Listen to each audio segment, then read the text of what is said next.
Welcome, everybody, to the first ever Intuitive Ascending Mind Program podcast. I am so excited about this podcast because we are going to dive into some key topics involving our mind, how it works, and how we can wire it for success.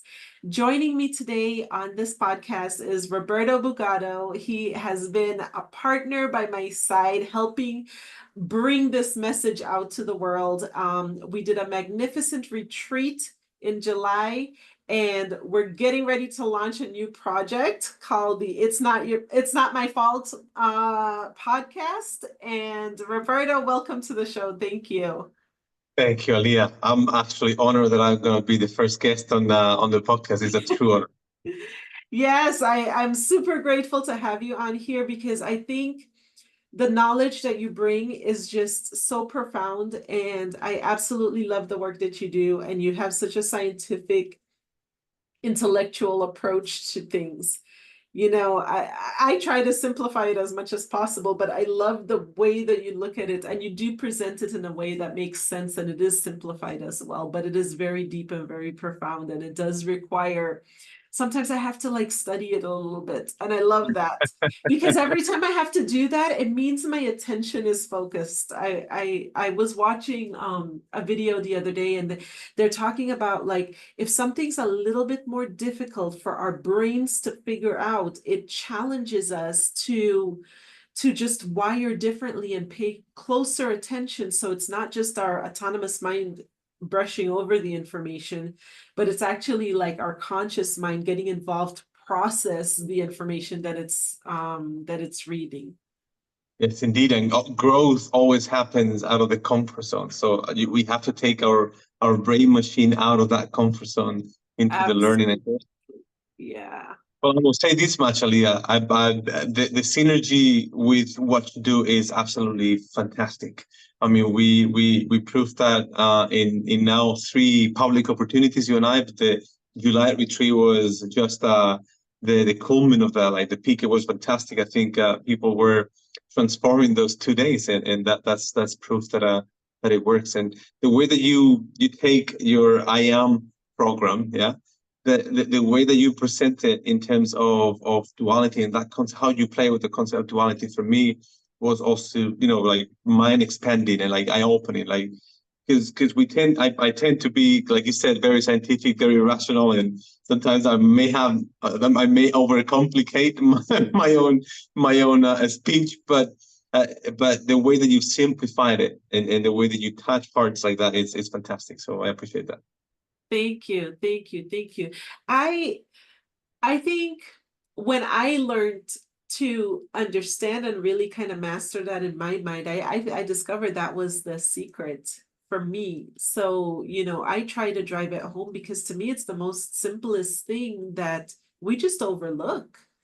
We overlook the real process of duality, and what it means to have a high energy flow and what it means to have a lower energy flow, and what vibrationally those things actually translate to, because the higher you keep the energy flow. And the thing about it is that I think sometimes, because you may be a higher vibrational frequency, when you hit the low, you actually hit the low a lot lower than you do when because everything is like a pendulum. So like, as much as you'll perpetuate in one direction really hard, you'll move back in the opposite direction like really hard as well. So it's knowing that where you're at any given moment, so that you can move yourself back over to the other side, and that's the secret. Yes, indeed. I was actually this past week I had the opportunity to quote Nietzsche 3 times. So this is going to be the 4th time in a week and a day. And the quote from Friedrich Nietzsche is that he said, "If you think that somebody is ruining your life, you're right. It's you." Yes. So it goes to what you were sharing before, like once you know it, it hit home. So, and we tend to overcomplicate things. So the fact that you have that power of simplifying very complex matters like emotional intelligence, the mind, and all that into simplified terms is fantastic. Yeah. And it's good to simplify it because it's good to make it relatable. Because I think every time we just take little chunks of ourselves as we're moving through personal growth and development. Every time I feel like I've mastered one area, another area comes along to challenge me. And so in my own personal growth, I've discovered that. So every time I'm like, I realize that the happiness actually lies in the struggle. I don't know if that makes sense, but Yes, like, it does. but but it's the because the moment you get the success, what do we do? We go instantly, oh my gosh, what's bigger? What's bigger what bigger is out there that I can tackle? The moment we get to like, I remember I was hiking in Sedona, and I got up to the top of this peak, which when I was at the bottom, this peak appeared to be the highest peak. And I got to the top of that peak. And when I got to the top of that peak, I looked around and I saw a bunch of peaks that were much higher. And I was like, how do I get up there? And Yes. it's it's an amazing feeling to get up to accomplish that one thing, but the moment that we do it, this is the big takeaway, is that we just look for the bigger peak to chase after, and we do this, and this is the part of the life. But the enjoyment really does come in the first hike, the stopping to see the flowers, the watching a butterfly go by, the being immersed in nature, or a bird that just like flies by in that moment when I'm on that hike. That's where the magic actually lies, even though my mind's so consumed with what the view is going to look like at the top. So I'm trying to like push through it. I'm not stopping to enjoy the hike in the process, but in the process, there were just so many wins in the process, because they were like, it was just beautiful. Each curve, just revealed a new plant or just something magical along the way. And that's where the struggle is, because while I'm doing that, I'm in the struggle zone, just trying to get to the peak. And It the way you said it, at the end of the day, that's where happiness lies. It's in the struggle. Because the way I see it, and normally use this kind of metaphoric expression, which is life is sort of like you're walking on the wrong side of the escalator, right? So yeah, if you stop, you're actually getting backwards. It's yeah, you cannot stall yourself in progression. It sounds harsh because a lot of people will take it like, yeah, thank you. There's no point, I don't have any resting time. I mean, you do, but you have to understand that while you're resting, somebody else will move faster, right? So, and it's not like it's a competition because you're competing with yourself, but at the end of the day, is you have to continuously work on getting better. And yeah. regardless of where you are, you've reached the peak of that mountain, and now you gotta find what's next, because otherwise you have to go down the mountain. If you don't find what's the next highest peak, that means you gotta go back down to the mountain, It's and that's what very we want to true. avoid in life. That's very true, because that's the other part as well. Sometimes we do have to take a step back sometimes to move forward as well. And that's another key thing about it. Yeah. You know, I'm excited about the It's Not My Fault challenge. Let's Oh talk yeah, about that a little bit. This was your idea, so I want you to share with everybody, like, of course, share the because genius behind the inspiration of this. the idea is, I mean, it's born out of things that you and I have discussed, and that normal people will discuss in everyday life. Like, but it's just that I've been able to, subtract myself from the acting and become the observer, and then you notice that the majority of our day is engaged in finding blame instead of responsibility. So the idea of the "It's Not Your Fault" challenge is we want to invite everyone. Like, it doesn't matter what the story is. The idea is to bring them into that challenge, and you'll see us on social media. We'll go on Instagram, on TikTok. We will have the podcast. There's the website, and we're going to have master classes. We're going to have live streams. All of that will come together for the same purpose. We want to attract people, and the challenge is you have to convince us that whatever you think your problem was, whatever you think that your issue was, it really wasn't your fault. It was somebody else's fault. Because again, the idea of that challenge is that we tend to think that we have to find blame instead of responsibility. And Yeah, our task, our challenge will be to prove you wrong. right. So if you're watching this podcast and then you will go into the live streams and you go into social media, the idea is, hey, we're gonna prove you wrong. And if we don't prove you wrong, you'll probably get a prize. But the point is that's what the challenge is based. We gotta move away from blame and try to find where the responsibility lies. Yeah. When you go back far enough, the responsibility always falls back on the individual. So it's an onion that we peel back, and yeah, our outer layers love to blame an Oh outside yeah. factor. Like Oh yeah. like when I think about it, like it's easy to say that wasn't me, that was that person, that was you. And it's very difficult to say, hey, did my thoughts or my feelings towards that person, did my beliefs lead to this outcome? Was I emotionally invested in this going wrong more than I was emotionally invested in it going right? And that's the difference that we do so autonomously, and we do with this. What I've discovered about the subconscious mind is that A, it's running 95% of the programs. B, it has programs that contradict each other that are wired in there. So I think it's amazing when, like sometimes I do coaching with people that are struggling in relationships. And one of the things that I heard was I blocked him and then I stopped blocking him and then I let him back in. And then when I let him back in, I'm excited. And I'm like, okay, so two paradigms are running simultaneously at the same time. One paradigm says, I don't want you here. The other paradigm says, I want you here. And no progress is going to be made in your physical reality with both paradigms being ran simultaneously at the same time. Like Yes, indeed.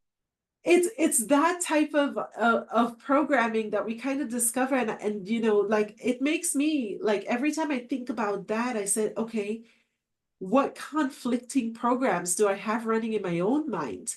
It makes me like really motivated to sit down with me and sort through me, because as much as I share this knowledge with everybody else, it also acts like a reinforcement for me to like sit down with me at times and say, okay, do I have conflicts going on in my mind?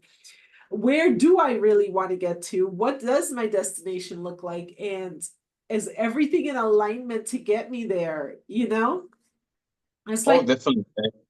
I've got people that are like they talk about being broke and they want money at the same time. Well, if you want it, it means you don't feel like you already have it. You don't feel like you own it. So that says I don't have it.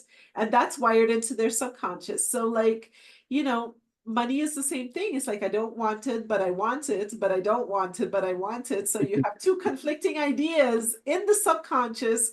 You're not going to move forward. You're going to stay stagnant to whatever that thermometer is set at, that's in your Yes, mind. indeed. Yes, indeed. And I think blame, the reason for finding that title for the challenge is that blame is kind of is one of those catalysts for our negative thoughts, right? So is the manifestation of those negative, or even one of those fuels for the ego, how the ego manifests. And it always stays in the surface. It never goes deep down where the root cause of the real situation is, because we tend to say, oh, somebody's done something to me, or it wasn't my fault because somebody else did something to me. Okay, but let's analyze that, right? What is it that is really causing you the pain, the sadness, or the problem, whatever it is that you're feeling? And then we'll go down and then really challenge your paradigm results. Yeah.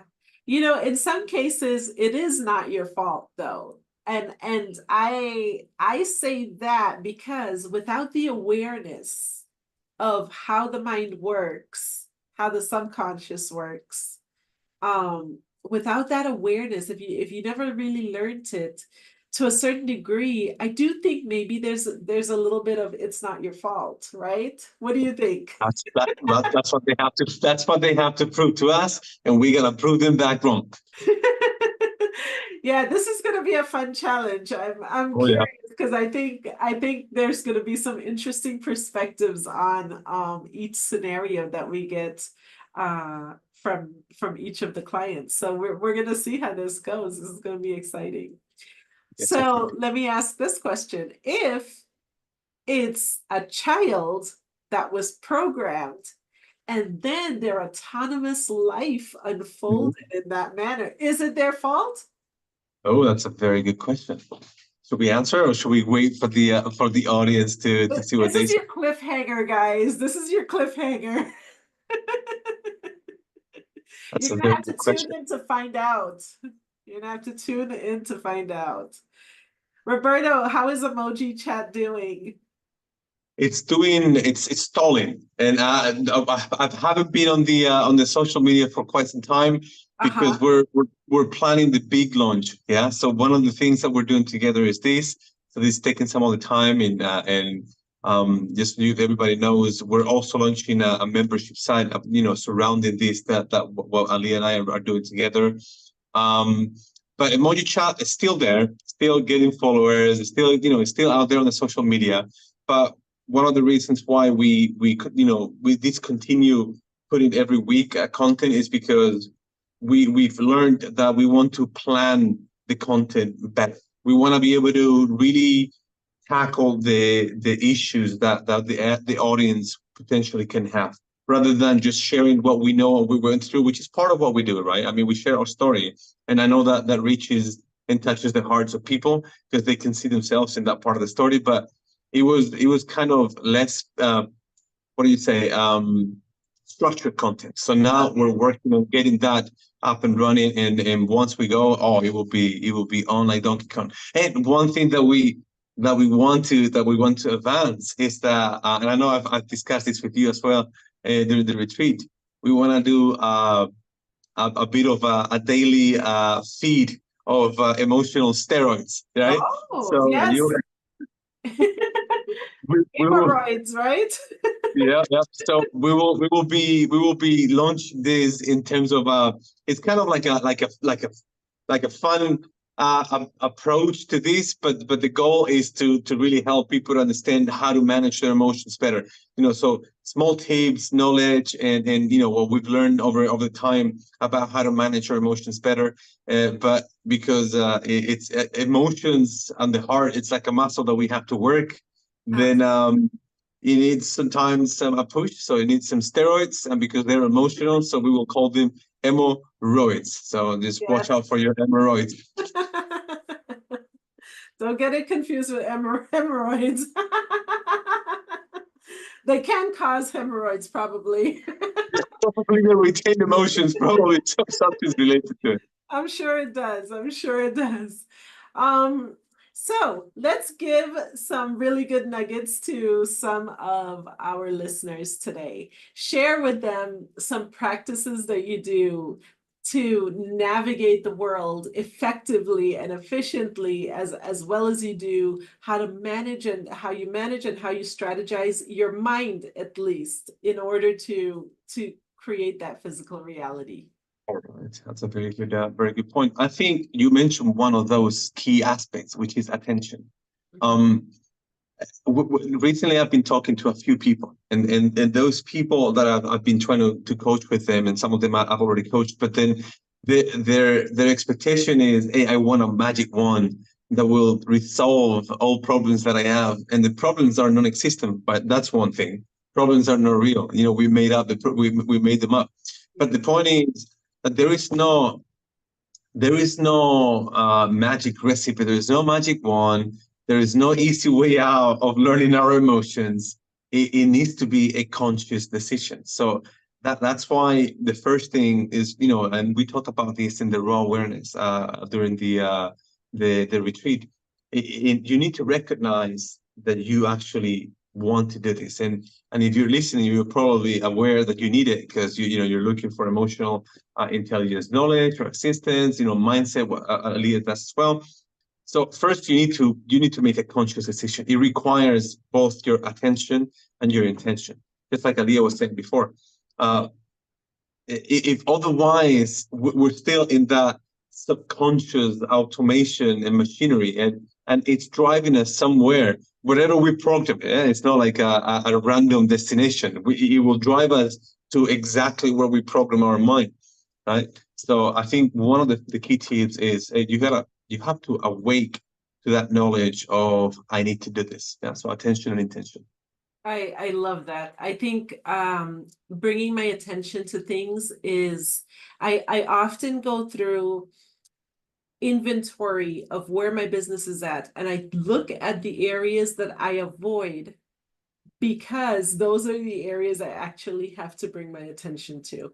It's always the thing that I avoid. And every time, like, I think it's great to take inventory of your mind in that manner, because the moment that you look at the things that you're trying not to do or the thing that you're pushing off doing, most likely your success lies in that one thing. And I've learned to get really good at identifying what I push off. I may push it off for a few weeks, but get really good at identifying it and then just charge towards it, because there always is a path, there always is a resolution, but it's not until you bring your focused attention to it so that you're able to discover that. And the better we get at doing this is just, It's a muscle. Yeah, at the end of the day, it's a muscle you got to work. And one other tip that I will give away with this is that once you said, and we talked about this, right? 'Cause I love the way you say it, because you said once you set your intention, disruption will follow.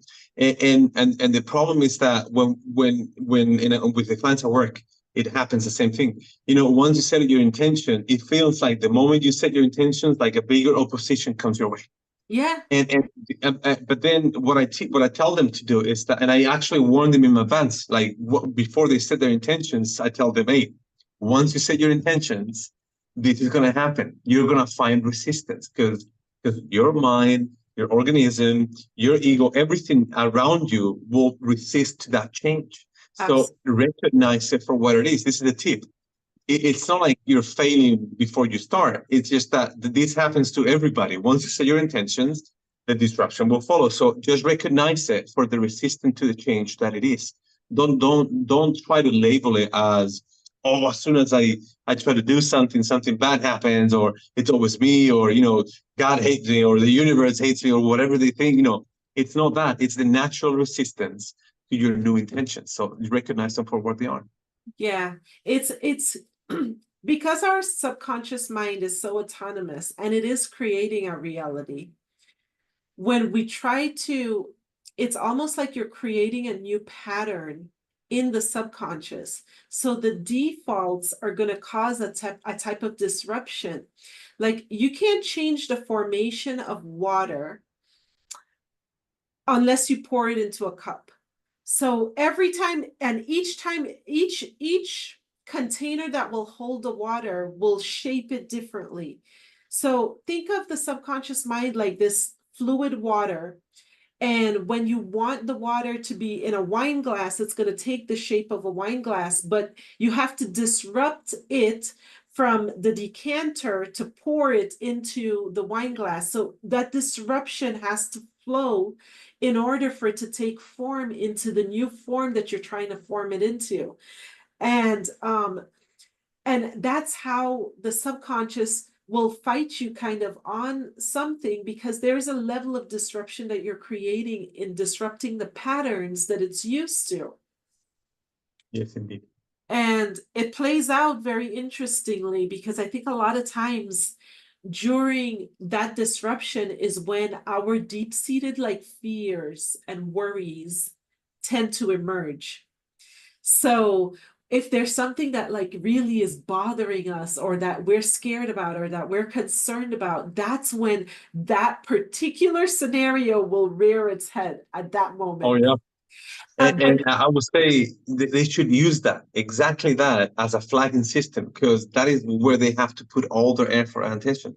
Because we tend to retreat, right? Like once we find that wall of fear, doubts, excuses, procrastination, whatever that is, once we find it, we program our mind to, bounce back, and then I move back. But that's not what we have to do. What we have to do is break through. But yeah, we tend to retreat, and the more we do it, the more that is reprogramming our subconscious. So the stronger that program becomes. Oh, once I find opposition, oh, I'm gonna go back. No, Yeah. you gotta consciously say, no, you know what, this time I'm gonna push until that wall of fear is down. Yeah. It is like developing a muscle. I mean, like it's akin to a muscle in a lot of ways because you do have to push through. The pain comes when you start working out. The pain comes. You're guaranteed to feel the pain. Your whole body's gonna hurt as a result of it.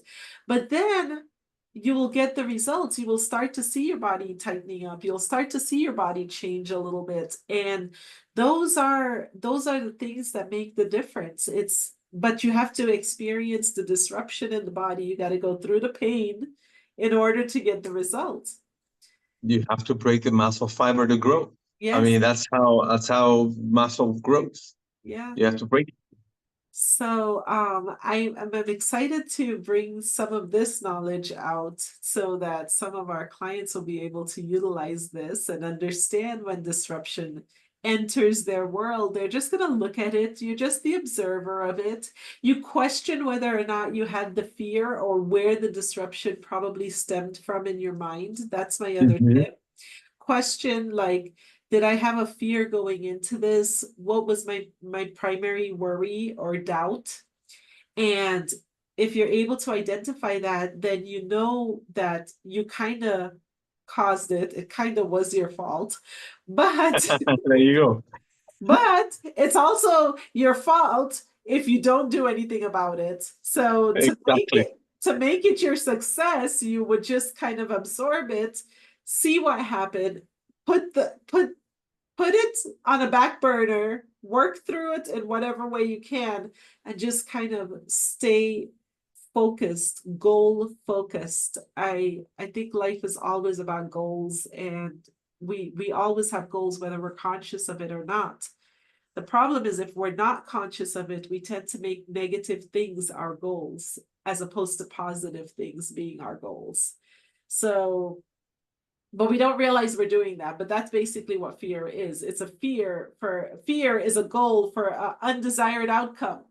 And if we want a goal for a desired outcome, then we have to build it. If not, Oh yeah. it's going to default back to fear and worry and doubt. So, And that's why I love about your I am program, yeah, the intuitive ascending mind program, because it forces people to really write them down, go structure about it, because we tend to have all of these desires, goals in our head, but if it stays in our head, it's only a desire, it's not a goal.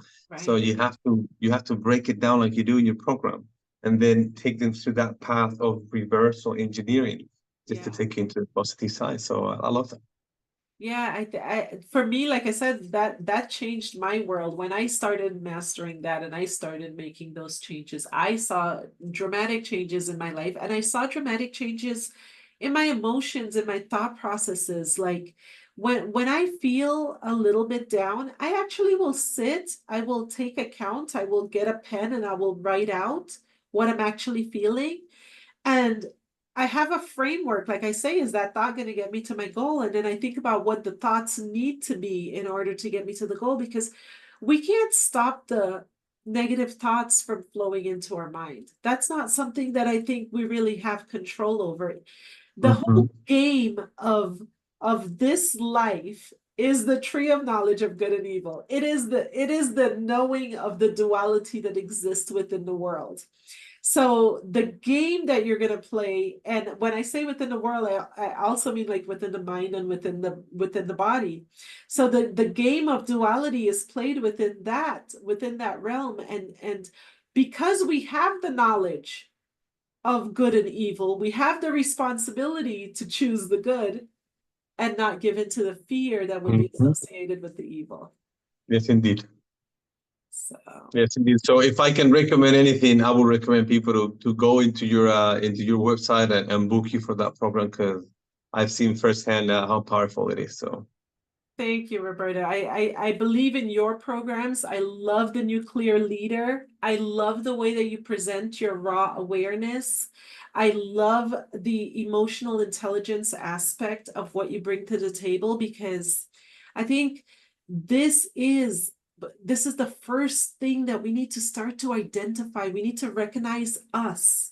who am I? And that's what you're able to help people to open up their awareness to, Mhm. like, who am I? Like what emotions, because emotions lead to experiences. So if you have the catalyst as the emotion that's leading to the experience, what are the emotions that are dominant? And Exactly. I love the way that you open up their awareness to that through that process. And the raw awareness just really, if you get an opportunity to open up through a system, and that's what raw awareness does. It systemizes the opening up of your awareness so that you can know where your emotions are at and how to guide it intelligently.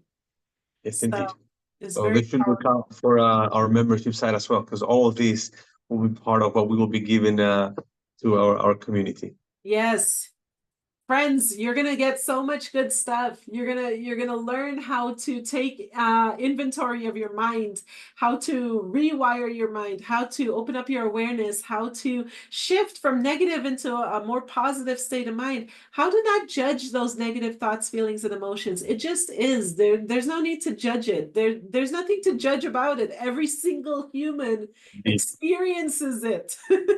The best How of to, the how best to how experience. to remove blockages and impediments, how to bend time, how to maximize the output in everything that we do. All of that is the root of what we're doing together in that community. So that's what they're gonna find. I love it. I love it. I'm so excited. I hope you guys tune in. Look out for the It's Not My Fault podcast. It's coming soon with me and Roberto. And we're halfway around the globe. Like, you see my globe back there? Like, we're on opposite sides of the planet right now. I'm in Arizona, he's in Spain, and I just love the fact that we have the entire globe encompassed right now. Oh yes. Oh And yes. this information is going to be available for every single one of you out there. And it's going to be incredible knowledge to move you towards a happier, more fulfilled life. I promise you, once you master the understanding of this, life becomes a lot easier. Awesome. Any final words, Roberto? I'm really excited. Because one of the things that I use in the model of the neutral leader, and that I use with companies and people alike, leaders, is that there comes to a point where you've worked in perfecting your craft, whatever that craft is, right? It comes to a point where your learning growth curve starts to plateau, and then you have to get to a point where the only way that you can continue growing in that craft is by expanding that knowledge, by sharing the knowledge, by bringing more people into that craft. And this is what I think we're trying to do, and we're very excited. I'm very excited to keep working with you, Alia. It's been fantastic. We're going to change the world together. I love it. Thank you. Thank you for this. Guys, tune in. We've got more episodes coming up soon. I'm going to try to do this on a regular basis, and I look forward to getting your feedback. So do like, subscribe.